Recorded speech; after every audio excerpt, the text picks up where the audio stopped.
wrestling fans, thanks for clicking the dreaded D-Rose report. Hope you guys have a great weekend. And as of this weekend, John Cena is not booked for a match at WWE's Money in the Bank pay-per-view on July 15th. I wonder why. Sources don't expect Cena to be added to the Raw Money in the Bank ladder match either. Latest word is on Cena's SummerSlam plans is that he's going to be going after the WWE champion CM Punk in a co-main event. And WWE's going to reportedly is being focused on a Cena versus Punk and Brock Lesnar versus Triple H as SummerSlam main event this year. So let's see some feuds going there between Punk and Cena.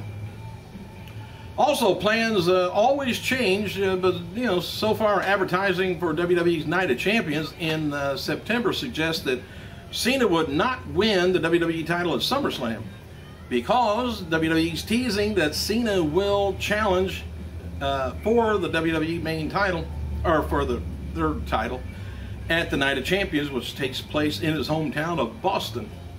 Cena is expected to spend the latter part of 2012 in the WWE title picture. So they haven't gave up on him yet. Just hang on. Alright, hey, fan wrote to Brooke Hogan on Twitter and said that she should go home because TNA's ratings are going to keep dropping now that she's on the roster. Well, Brooke replied on Twitter. She says, ratings went up 31%, honey. And F4W Online reports that Spike TV has agreed to let TNA Impact Wrestling go live for one more additional week, meaning that the show will run live at least through August 23rd. This gives TNA a 13-week trial run.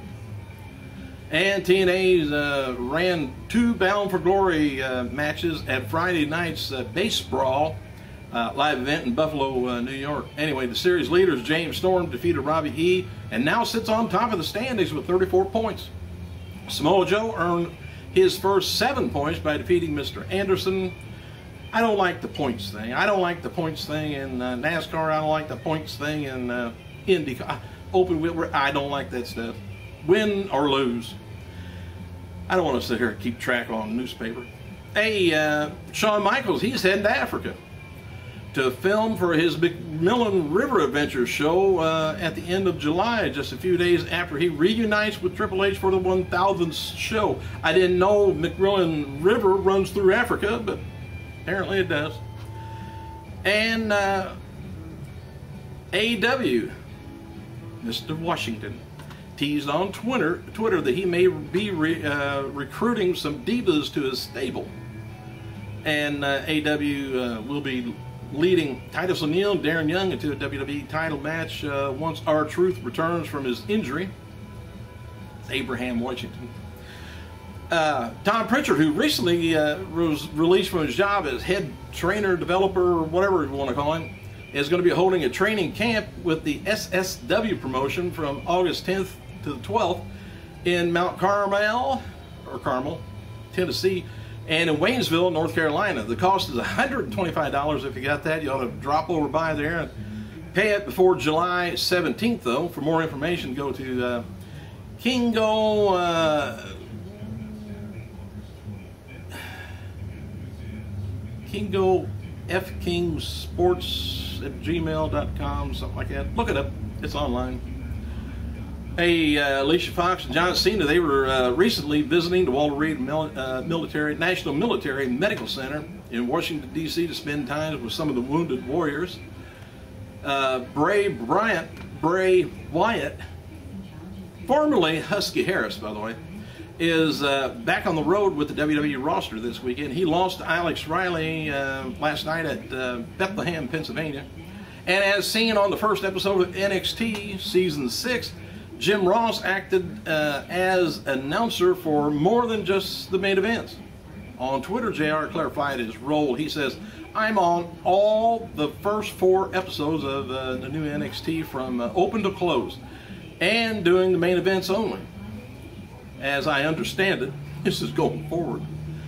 Hey, the finishing move for Ryback, what the hell is that called? Anyway, when he puts victims away, it's called shell-shocked. Please make a note of it.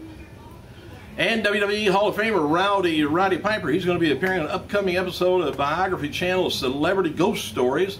The episode is going to be airing June 23rd at 9 p.m., June 24th at 1 p.m., June 30th, 8 p.m. Official preview from the biography reads, after Rowdy's best friend Adrian Adonis dies tragically, Rowdy learns that Adrian has his back even from beyond.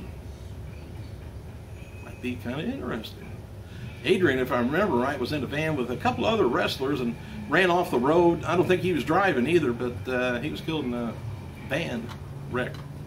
Don't even think there was another car involved either. On last night's SmackDown, Big Show declared he is no longer cares about John Cena, John Laurinaitis, or the WWE Universe, and he's moving on to the WWE title. Show announced that he's going to be participating in Money in the Bank ladder match at July's Money in the Bank ladder match pay-per-view for a shot at the WWE title. Isn't everybody? I'm about ready to go for it too. Thursday's episode of TNA scored a 0.95 cable rating with about 1.2 million viewers, down from the previous week. Brooke Hogan, you're not lying to me, are you? Alright, the TNA television title match was, you know, I heard a lot of bad stuff about TNA's show last Thursday. I don't know, what do you guys think about it? Was it okay, or I didn't hear anything good? There was a couple good matches though. TNA television title match was pulled from Thursday's Impact Wrestling from the Six Bound from Glory series matches, which is their top priority right now. Daniel Bryan, he has been nominated for a PETA 2 Sexiest Vegetarian Celebrity Contest. For information, voting for Bryan can be found at PETA2.com. I don't know about the sexiest. His ex-girlfriend, okay. WWE has added the Boogeyman to their Luminize section. Should have been there anyway. And WWE diva Beth Phoenix said in the latest issue of WWE Magazine that she would like to compete for the World Heavyweight title. She wants to too. Hey, get in line, Beth.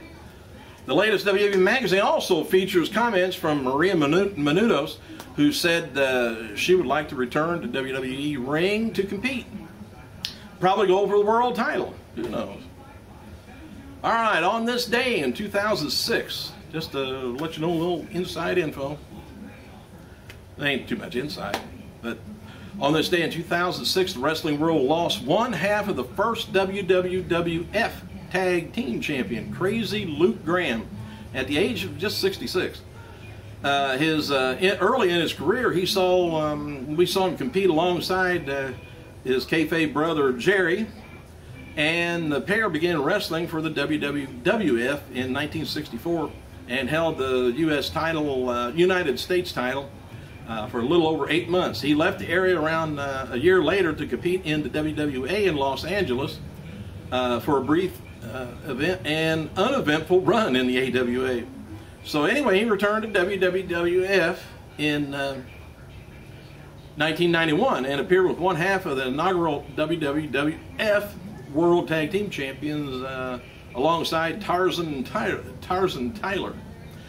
Though they were defeated for the titles, assuming they defeated someone, anyone, was unclear.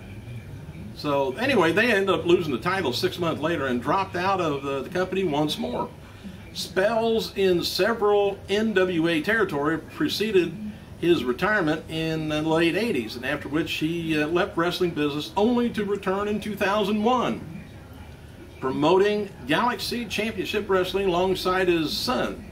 Graham's health began to fail going into the mid-2000s, and he had a pacemaker installed shortly before his death of congestive heart failure.